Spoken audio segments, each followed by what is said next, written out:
Muy buenas. Hoy vengo a hablaros de las dos grandes decepciones de momento en cuanto a grandes fichajes de la temporada anterior. Estoy hablando lógicamente de Griezmann y de Hazard. Los dos grandes fichajes de la temporada que de momento, por unos motivos o por otros, no están dando el nivel esperado. Voy a empezar por Griezmann. Bueno, como sabéis, su fichaje tiene mucha historia, muchísima. Hay que recordar ese documental llamado La Decisión, además producido por Piqué, para más risas, en el que Griezmann, bueno, pues de una manera un poco cínica, especulaba y nos transmitía pues la oferta de renovación del Atlético de Madrid mientras negociaba con el Barcelona su posible fichaje.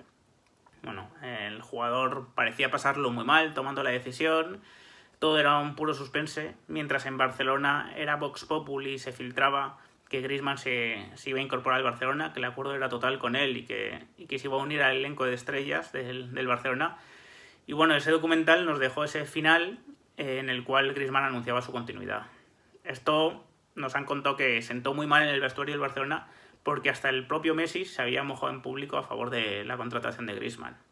Aún encima, después vinieron las declaraciones de Griezmann poniéndose en la misma mesa que Cristiano y Messi, lo cual seguramente tampoco le ayudó. Y un año después de una temporada algo decepcionante con el Atlético, Griezmann fichaba por fin por el Barcelona y seguramente su fichaje impidió la vuelta de Neymar tan deseada por Messi y por sus compañeros al Barcelona. Así que un tema de timing horrible, porque cuando todos querían que llegase no llegó y cuando ya no querían que llegase fue cuando llegó. Esto le hizo sin duda pues entrar regular en el vestuario del Barcelona, pero es que los motivos de esa mala entrada en mi opinión ya no solo eran personales sino también tácticos. Griezmann es un jugador de altísimo nivel, pero no es un jugador autosuficiente. Es un jugador que depende del bloque, depende de sus compañeros, depende de que tácticamente se le propicien situaciones favorables. No es un Messi, no es un Neymar, no es un Cristiano, no es un Hazard cuando está a buen nivel. Es un jugador que necesita del grupo. Y Griezmann ha destacado en el Atlético de Madrid en Francia en un 4-4-2, jugando de segundo delantero con mucha libertad por el centro, tirando desmarques, pero también viniendo a recibir, y con un delantero normalmente potente físicamente que chocaba con los defensas y le permitía lucir.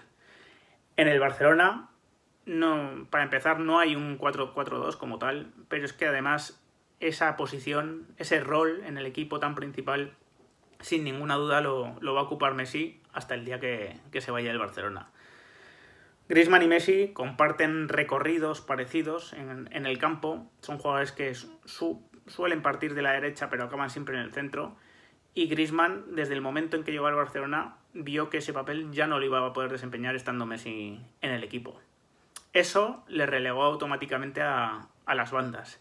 Y ahí es donde Griezmann, para mí, deja más a la luz sus carencias. Es un jugador sin desborde, sin uno contra uno, y el Barcelona necesita en las bandas que estiren mucho para dejarle espacio a Messi por el centro y que en el uno contra uno puedan desbordar, porque necesita ese desahogo el Barcelona. El Barcelona es un equipo que no tiene excesivo desborde y por lo tanto necesita eso en las bandas.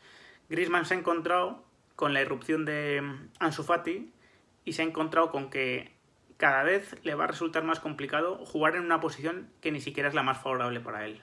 Ahora mismo está jugando en la derecha. Ahí por lo menos tiene la opción de, en algún momento, de poder meterse hacia el centro y chutar con su pierna favorita, con la izquierda, pero insisto, normalmente va a invadir siempre el espacio de Messi y no se va a encontrar. Lo cierto es que Griezmann el año pasado hizo números por lo menos decentes en cuanto a número de goles, pero las sensaciones fueron muy malas.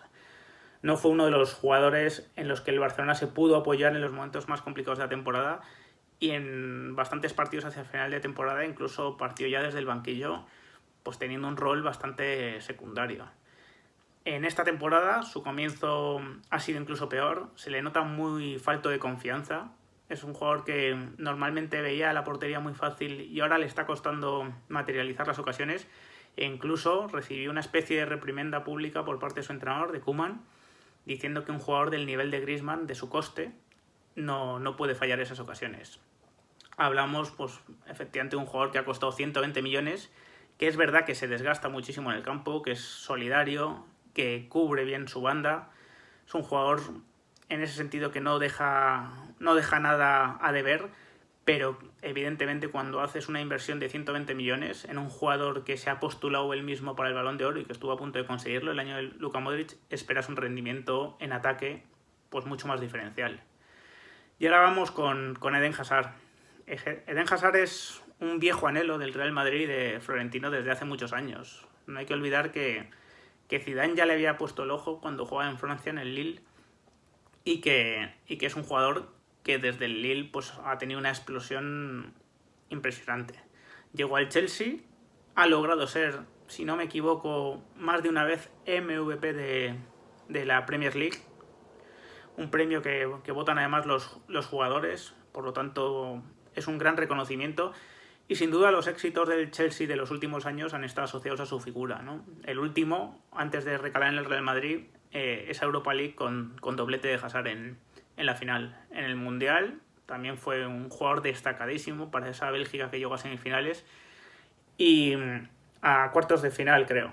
Y bueno, lo cierto es que es un jugador que bueno, pues un top 5 mundial era lo que estaba fichando el Real Madrid. El precio pues ha sido muy comentado, da la sensación de que hay 100 millones fijos y después una serie de variables bastante fáciles de conseguir, hasta 20, 30 millones y otros 30 pues que ojalá consiga el Real Madrid y Eden Hazard, porque significarían seguro pues balones de oro, Champions y bueno, el precio se podría elevar hasta los 160 millones, pero cumpliendo muchos hitos. Bueno, el caso es que el Real Madrid todavía no ha podido disfrutar a Hazard. Y ese precio tan elevado para un jugador que estaba en último año de contrato, pues está pesando. Están pesando en el belga porque apenas ha podido dejar pinceladas de su verdadero nivel.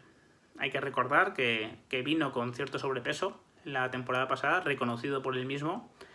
Parece ser una práctica habitual, en su caso, que en verano se descuide un poco y que después recupere con cierta celeridad su peso ideal.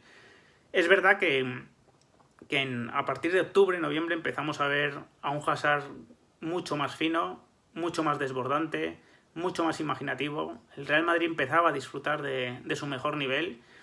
Seguramente el tramo de juego más convincente del Real Madrid vino en esos meses de noviembre y diciembre, antes de la lesión de Hazard. Y bueno, era un Real Madrid pues que tenía en la izquierda un jugador que empezaba a desbordar, que empezaba a marcar diferencias, y lo que hablábamos antes de Griezmann, un jugador, en este caso sí, autosuficiente, un jugador que puede crear una jugada él solo. Vino la desgraciada lesión ante el PSG, la entrada brutal de su compañero Meunier le apartó durante mucho tiempo de los terrenos de juego. Hay que recordar que era un gran partido del Real Madrid, ese ante el PSG, y Hazard cayó en ese momento.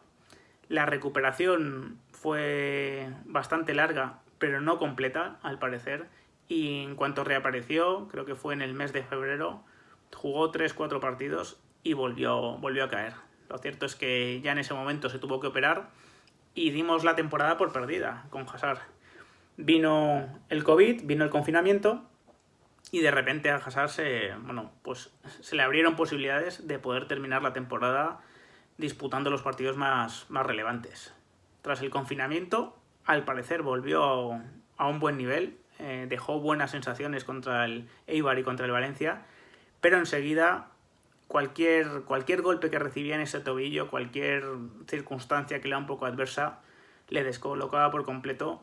Y vimos a un Hazard que no disputó la mayoría de partidos y que en ese partido decisivo ante el Manchester City, pese a jugarlo, no estuvo a su nivel. Era un jugador que no trataba de desbordar, que no trataba de encarar y que por lo tanto pues no era el jugador que había fichado el Real Madrid. En este comienzo de temporada, la verdad que de momento no ha debutado. Es un jugador que, según su seleccionador Roberto Martínez, necesitaba unas 60 sesiones de entrenamiento para ponerse a tono. Seguramente el tobillo no le ha dejado prepararse en verano como es debido y sus costumbres también de dejarse un poco ir pues tampoco han ayudado, y cuando ya parecía que iba a reaparecer hace unas semanas pues ha tenido un contratiempo físico, este sí un poco más típico, pues seguramente por la carga de entrenamiento.